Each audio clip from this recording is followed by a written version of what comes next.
Una charla con Patricio Martínez, ya casi senador. Patricio, nos estabas ilustrando sobre lo de los impuestos. El YETU, ¿qué piensan legislar para acabar con ese impuesto absurdo para algunas Me parece personas? que el YETU es un impuesto a la desconfianza. Y es un impuesto a la falta de sentido común de los que han ido estableciendo el organigrama o el sistema fiscal mexicano. Cuando un causante se les escapa por aquí, le atraviesan un artículo o una norma o una declaración o un papel. Cuando se les va por acá, entonces le atraviesan otro. Entonces esto se convierte en un valladar y en una serie de complicaciones, cuando lo que debiera haber es más confianza. Más confianza del fisco en que los causantes van a cumplir con sus obligaciones. Y obviamente me van a decir, qué ingenuidad la de Patricio. ¿Cómo puede pensar que el fisco va a tener confianza en los causantes si los causantes lo que quieren es no pagar impuestos? Estoy de acuerdo. Hay que tener sentido común, pero no ingenuidad. Pero tampoco la ingenuidad de que atravesándole aquí un obstáculo ya no va a pasar por aquí. Bueno, pues lo que va a hacer es esto, o seguir dando la vuelta, o simplemente retirarse. Lo que acabas de mencionar. Y entonces se fuga de los caminos de la ley y se agrega la informalidad, y eso fue lo que nos sucedió en el país. Entonces, lo que se necesita es un fisco que, además de haber conocido las grandes tesis del derecho fiscal en las grandes universidades con doctorado y maestría, tenga también un poquito raspada la suela en las banquetas de las calles, en los mercados de este país, y entienda cuál es la condición que guarda el causante en México. Y el asunto es muy sencillo. Vamos a bajar las tasas fiscales. Vamos a facilitar el pago de los impuestos. Vamos a poner menos requisitos. Nada más va a quedar uno: que el país necesita año con año recaudar más. Y que yo te voy a bajar las tasas, pero tú vas a aumentar el monto de lo recaudado con base en los ahorros que te voy a auspiciar, porque vas a tener menos costos administrativos y de orden del manejo de la contabilidad para fines fiscales. Y por otra parte, en donde está el gran boquete fiscal es en las grandes empresas. Así es. Que no pagan impuestos. Porque el que está como empleado de una empresa chica, mediana o grande, ese ya es cautivo. Así es. Ese ya está pagando. Entonces, en donde tenemos la gran fuga es en las empresas transnacionales, que bueno, acuden a un expediente muy sencillo. Tienen una oficina en Nueva York. La oficina en Nueva York les factura servicios de administración, o les factura las materias primas que mandan de allá, de cualquier país del exterior, a precios más caros, aumentan su costo y bajan su utilidad, y con eso pagan menos impuestos sobre la renta. Claro. Este viejo truco no se ha combatido con las armas del talento para exigir a la gran empresa que deje de hacer esos grandes manejos transnacionales, internacionales, y que como empresa que trabaje en México, que gane en México, debe reportar lo que realmente gana en México, sin ese tipo de manipulaciones del costo y de el envío de utilidades en forma camuflada al exterior. Bueno, también la base gravable de los contribuyentes no ha aumentado. Y como bien lo dices ahorita, Patricio, se reduce porque muchos que están en la formalidad se tienen que ir en la informalidad, y esto reduce la base de contribuyentes. Sí, y se va a seguir reduciendo si seguimos en este juego. Pues sí, Lo que se necesita es aumentarla, pero aumentarla de una manera en donde fisco y causante estén en una conciliación de un objetivo nacional, de que se mejoren las condiciones de vida de los causantes, de que se mejore la salud de las empresas y se mejore la salud del fisco, de la caja fiscal. Esto sí se puede lograr. Creo que para empezar, a la pequeña empresa, al empleador, hay que premiarlo porque crea empleos, pero no castigarlo. Si un empresario hoy quiere crear un empleo, inmediatamente tiene que darse de alta en una serie de oficinas por crear ese empleo. Y bueno, es un proceso temborroso, ¿no? Al que cree empleos en este país, vamos a poner en oferta la creación de empleos. La creación de empleos no es de un gobierno, ¿eh? Los gobiernos no crean empleos. Es un índice de cierto ambiente que hay en esa demarcación que favoreció el desarrollo del empleo, que es un índice del crecimiento económico, a veces, pero no necesariamente un éxito gubernamental. Porque qué curioso, cuando se aumentan los empleos es un éxito gubernamental y cuando caen es un problema económico. Entonces, yo creo que en esto se necesita entender que hay que premiar la creación de empleos y que hay que poner en oferta las trabas del gobierno, quitarlas, ofertar por parte del gobierno una serie de prestaciones y de promociones para todo aquel que abra una nueva plaza en su negocio o que mejore el ingreso de sus trabajadores sin que le cueste más a la empresa, pero que mejore el ingreso del trabajador.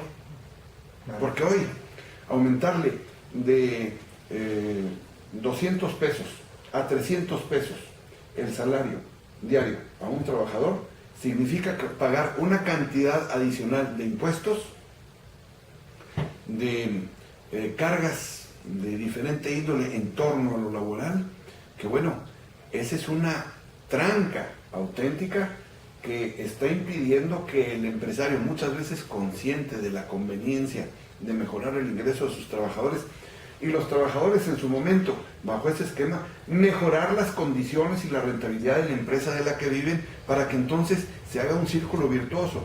Y lo que hoy tenemos es un círculo vicioso, en donde algo va mal y se le atraviesa otra cosa para que vaya más mal. Bien. Se están terminando las campañas, este arroz ya se coció, como dijo un conocido político.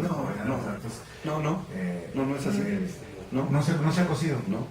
Falta la elección del primer. Ya se coció, pero es que era precocido. Era precocido, claro.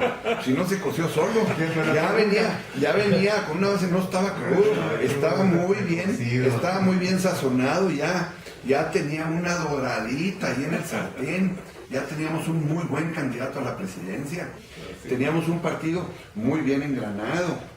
Entonces, el arroz no se coció por casualidad, ni porque ya venía precocido. Se fue preparando todo un esquema en mi partido, con una buena conducción, por nuestro candidato, en un buen manejo de su precandidatura, de su candidatura, sin enfrentamientos, sin choques y sin divisiones. Y no les voy a poner ejemplos, ni de mi partido, ni de los partidos de enfrente, porque los hay muchos.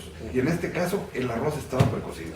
Pero suponiendo que llegara un candidato distinto al del PRI, ¿está Patricio Martínez preparado para ser un senador de oposición, primero?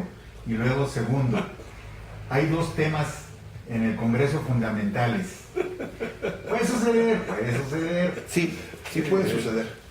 Puede suceder igual que ir a ponerle agua al radiador de mi Volkswagen.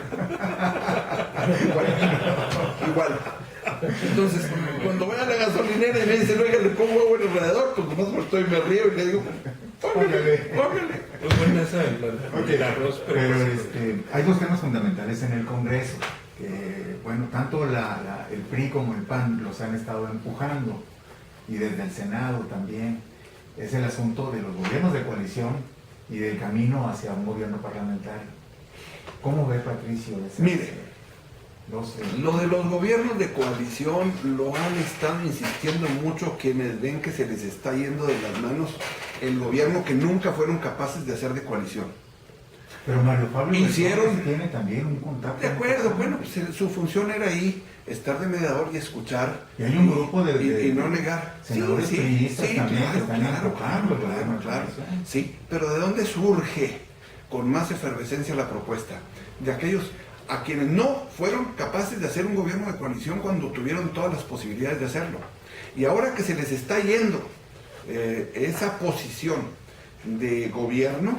Entonces dicen, ahora vamos a entrar por la ventana de atrás. Ahora que estamos perdiendo el poder y la posición, vamos a entrar por la ventana de atrás sobre la base de un esquema democrático en donde se formen los gobiernos de coalición. No niego la bondad de los gobiernos de coalición. Lo que estoy diciendo es que me parece muy dudoso el planteamiento que hacen en el tiempo y quienes lo promueven más por las circunstancias.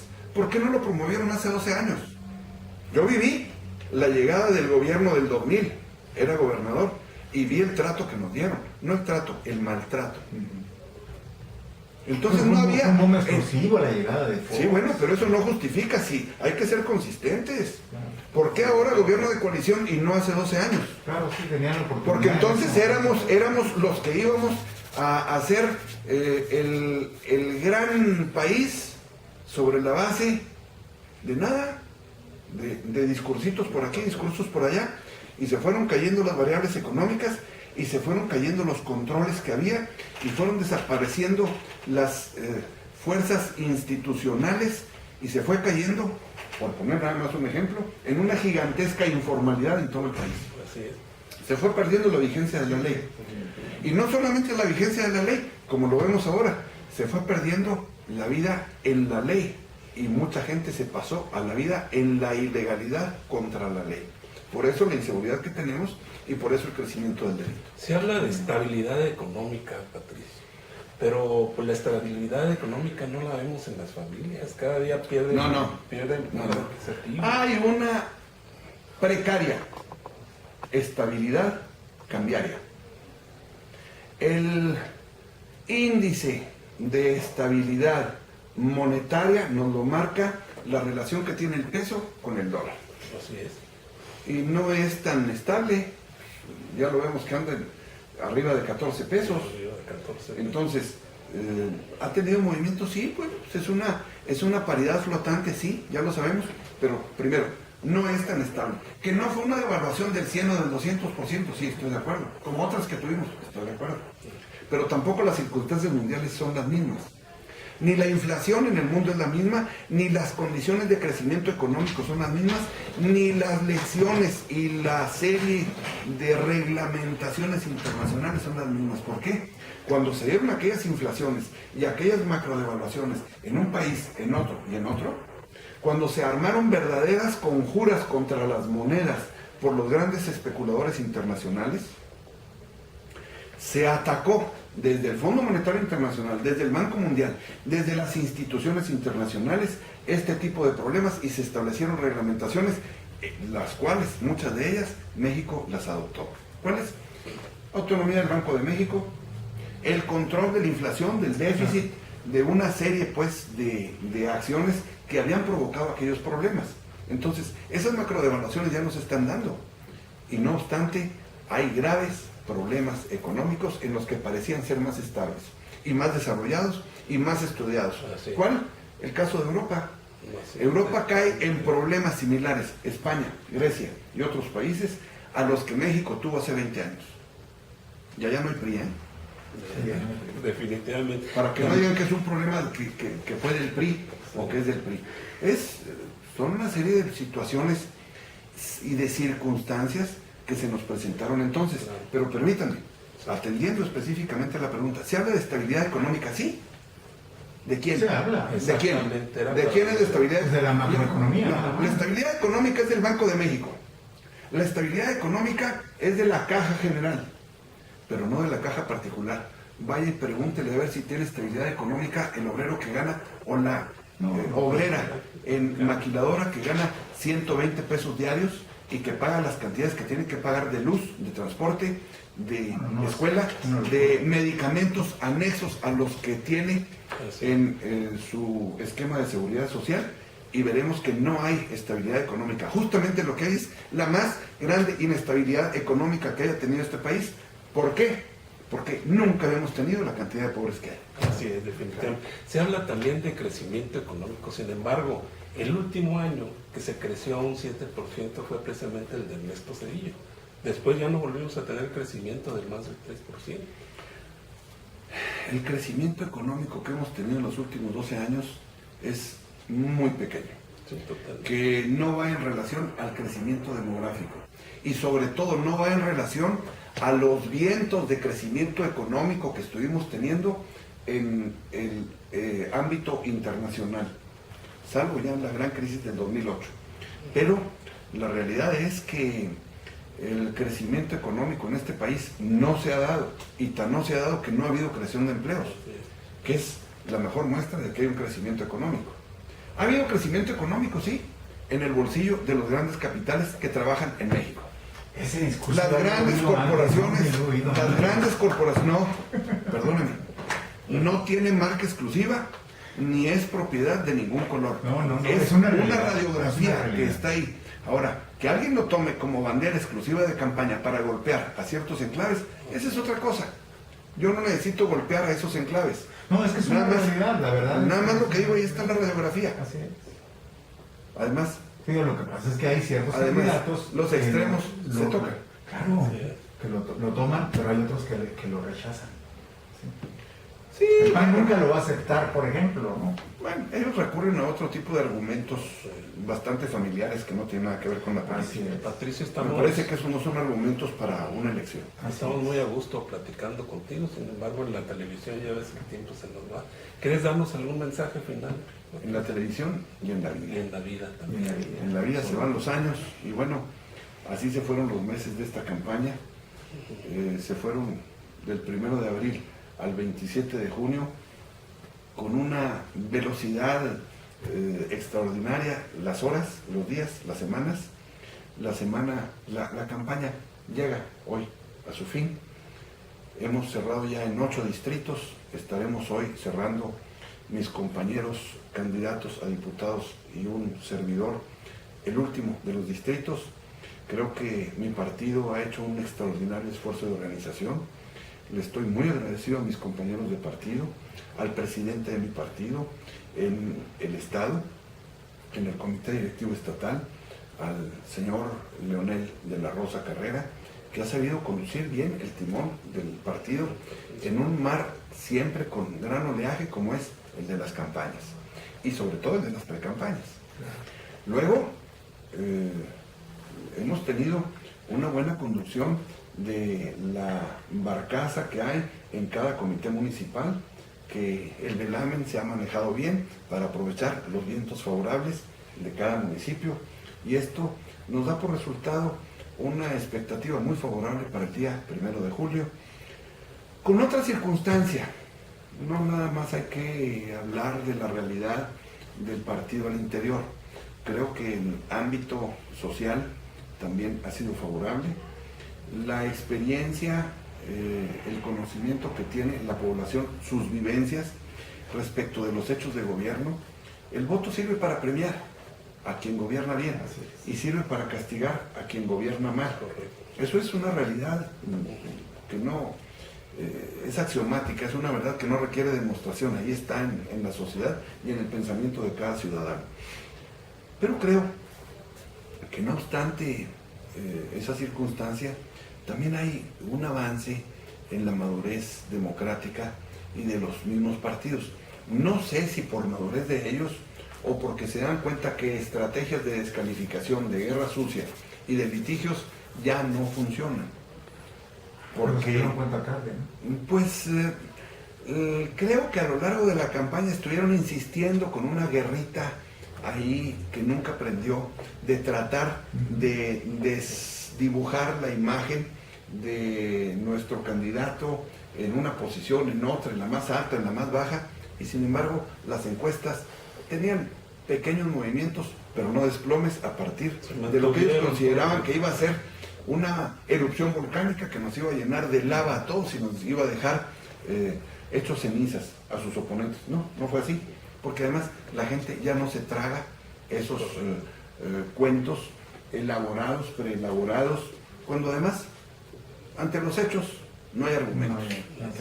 Pues ojalá la realidad se impone. Ojalá podamos platicar contigo cuando ya regreses como senador y ya nos platiques más a fondo, porque pues es siempre muy agradable platicar contigo por tanto conocimiento y tanta experiencia que adquiriste en estos últimos años.